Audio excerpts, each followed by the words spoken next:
तो अब झारखंड की बात भी कर लेते हैं। यहाँ पर जो आंकड़े आए हैं कि आदिवासी इलाकों में खास तौर से मतदान में बढ़ोतरी हुई, और महिलाओं के वोटों की तो बात करें तो पहले चरण में तो कई ऐसी सीटें हैं जहाँ पर महिलाओं ने पुरुषों की तुलना में अधिक वोट डाले, बल्कि कुछ सीटों पर तो ये संख्या 5% से भी अधिक है और कुछ सीटों पर तो ये अंतर 10% से भी अधिक है। तो इसका क्या असर पड़ेगा? प्रदीप जी, आपसे सबसे पहले शुरुआत करूंगा। आपके हिसाब से झारखंड में क्या असर पड़ता हुआ दिख रहा है इस अधिक मतदान का, खासतौर से आदिवासी वोटों की बढ़ोतरी ज़्यादा होना और महिला मतदाताओं का ज़्यादा वोट डालना? बिल्कुल, ये जो झारखंड की जो बात हम कर रहे हैं, तो ये जो 2 डेमोग्राफिक की आपने बात करी, एक है महिलाएँ और दूसरा है आदिवासी।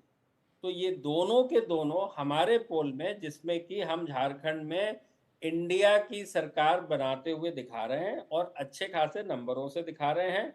उसमें 4 परसेंटेज पॉइंट्स जो है, वो महिलाओं को पुरुषों के मुकाबले इंडिया गठबंधन को ज़्यादा वोट मिलता दिख रहा है। तो और आदिवासियों का लायन शेयर यानी बहुत बड़ा शेयर 68% के करीब आसपास इंडिया गठबंधन को आदिवासियों का मिल रहा है। तो इन 2 विषयों की बात करें, और जैसे आपने बताया कि आदिवासी क्षेत्र में और खासकर महिलाओं ने बहुत बढ़-चढ़ कर मतदान किया है, तो यहाँ तो सीधा-सीधा इंडिया गठबंधन यानी इनकम्बेंट को फ़ायदा होता हुआ दिख रहा है। दूसरी ठीक है। बात सबसे बड़ी इम्पोर्टेंट कि महिलाओं ने ज़्यादा वोट क्यों किया? जी। मैं आपको बात बता दूँ कि बिहार हो या झारखंड हो, अब झारखंड को 2 हिस्सों में देखना चाहिए। एक है आदिवासी क्षेत्र और एक नान आदिवासी हम्म। क्षेत्र, जो बिहार की तर्ज के ऊपर ही काम करता है। तो बिहार और झारखंड ऐसे राज्य हैं, आदिवासी को छोड़ के झारखंड में, कि सबसे ज़्यादा यहाँ के लोग पलायन करते हैं, दिल्ली, बॉम्बे, पंजाब और दूसरे प्रदेशों में काम के लिए जाते हैं। इस बार हुआ ये है कि जस्ट छठ पूजा का जो समापन हुआ और उसके तुरंत बाद पहले चरण का चुनाव। हम्म। तो इसकी वजह से जो जाने वाले लोग थे वहाँ रुक गए, हम्म। नेचुरली रुक गए। हम भी मध्य प्रदेश जब जाते हैं, दिवाली के बाद चुनाव होते हैं, तो चलो यदि 2-4 दिन के अंतर से तो रुक जाते हैं। जी।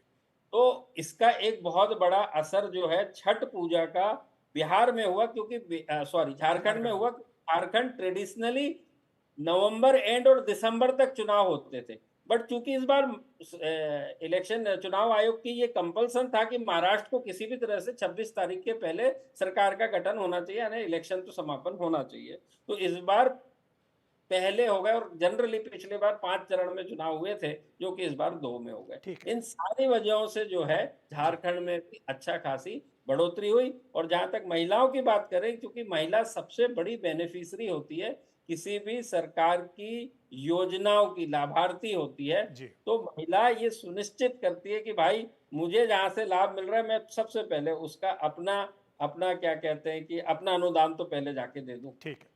अमिताभ जी, आप क्या मानते हैं कारण? क्योंकि जब आदिवासी वोट होता है तो बीजेपी की अगर बात करें तो बीजेपी ने न केवल आदिवासियों पर बल्कि गैर आदिवासियों पर भी फोकस किया। बीजेपी ने ओबीसी वोट को मजबूत करने के लिए इस बार आजसू के साथ भी तालमेल किया। और जहां तक महिलाओं की बात है तो बीजेपी ने अपनी ओर से महिलाओं के लिए भी तमाम तरह के वादे किए। तो क्या आपको लगता है कि सीधा फायदा केवल और केवल इंडिया गठबंधन को होगा या बीजेपी को भी इसमें हिस्सा मिल सकता है, जो कि पोल ऑफ द पोल्स कह रहा है कि कांटे की टक्कर वहां पर है?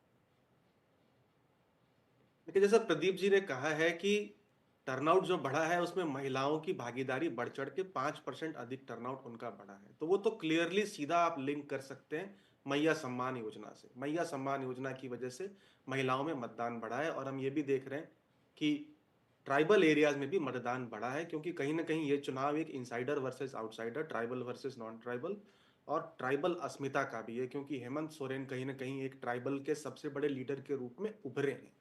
अब इसको अगर लिंक करेंगे तो इंडिया ब्लॉक को एडवांटेज होता दिखता है, अगर इन दो चीजों को हम लिंक करते हैं। हालांकि क्योंकि वहां पर काफी सिवियर इस बार इनसाइडर वर्सेस आउटसाइडर है, जो पिछली बार नॉर्थ छोटा नागपुर में कांग्रेस पार्टी ठीक ठाक सीटें जीतने में कामयाब हुई थी।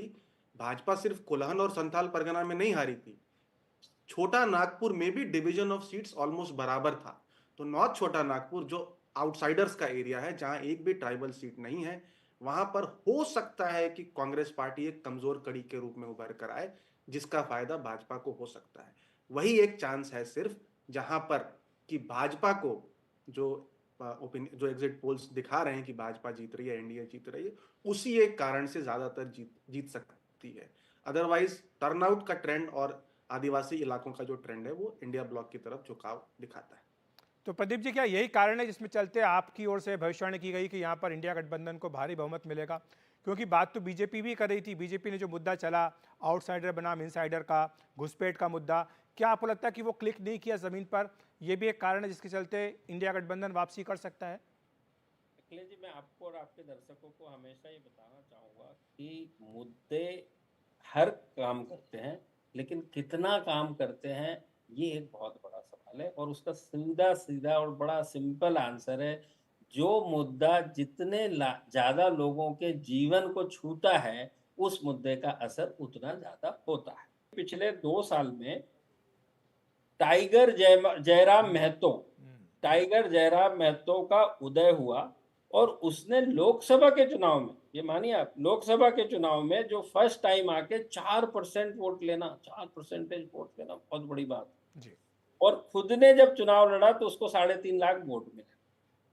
तो वो हमारे सर्वे में 8% वोट लेता नजर आ रहा है, उसकी जो पार्टी बड़ी है भविष्यवाणी की आपने कि 8% वोट मिल सकता है टाइगर जयराम महतो। बिल्कुल बिल्कुल बड़ी है। और उसका 8% का बड़ी बात है कि 90% जो है वो ओबीसी और महतो समाज से आ रहा है, जो कि बीजेपी का वोट शेयर था। और दूसरे तरफ कंसोलिडेशन जो है आदिवासी 26%, 15% मुसलमान, सीधे सीधे ये 41 जो है वो एन मास दे रहे हैं। दलितों को हम मान सकते हैं कि आधे आधे या शायद थोड़े से ज्यादा बीजेपी को दे। ठीक है। इन सब वजहों से ऐसा लगता है हमको कि हमारे पोल में जो है वो जेएमएम सरकार रिपीट। जी। तो अमिताभ, जाते जाते संक्षेप में आपसे, क्या बीजेपी का जो चेहरा घोषित न करना मुख्यमंत्री पद का, क्या ये रणनीति बीजेपी के पक्ष में काम नहीं करती दिख रही है यहाँ पर? नहीं, ऐसा नहीं कह सकते, क्योंकि अगर आप चेहरा घोषित कर देते, मान लीजिए आप चेहरा घोषित कर देते एक नॉन आदिवासी, तो जो कोल्हन और संथाल परगना में आप इस बार अपनी सीटें बढ़ाने की कोशिश कर रहे हैं वो आपको नहीं मिलती। और अगर आप एक आदिवासी चेहरा घोषित कर देते तो आपको जो आउटसाइडर्स का कंसोलिडेशन था वो नहीं मिलता। अभी एटलीस्ट दोनों ही समाजों को ये आशा, मतलब एक्सपेक्टेशन तो है कि हमारे समाज का कैंडिडेट बन जाएगा चुनाव जीतने के बाद। आई थिंक सोची समझी स्ट्रैटेजी है। अब देखते हैं कि किस ओर करवट ऊँट बदलता है। बिल्कुल, तो ऊँट 23 किस तारीख। करवट बैठता है, इस पर सबकी नज़र रहेंगी। बहुत बहुत शुक्रिया आपका अमिताभ जी, प्रदीप जी, हमारे साथ जुड़ने के लिए। तो हमने ये चर्चा इसलिए की है क्योंकि जो मतदान का प्रतिशत है वो लोकतंत्र में सबसे ज़्यादा महत्वपूर्ण होता है, क्योंकि हमेशा कोशिश यही होती है कि लोग अधिक से अधिक अपने मताधिकार का प्रयोग करें। इस बार ये तमाम कोशिशें चुनाव आयोग की ओर से रंग लाती हुई भी दिखाई दे रही है, लेकिन सवाल यही है कि ऊँट किस करवट बैठेगा, और जाहिर सी बात है कि इसके लिए हमें शनिवार तक इंतज़ार करना होगा।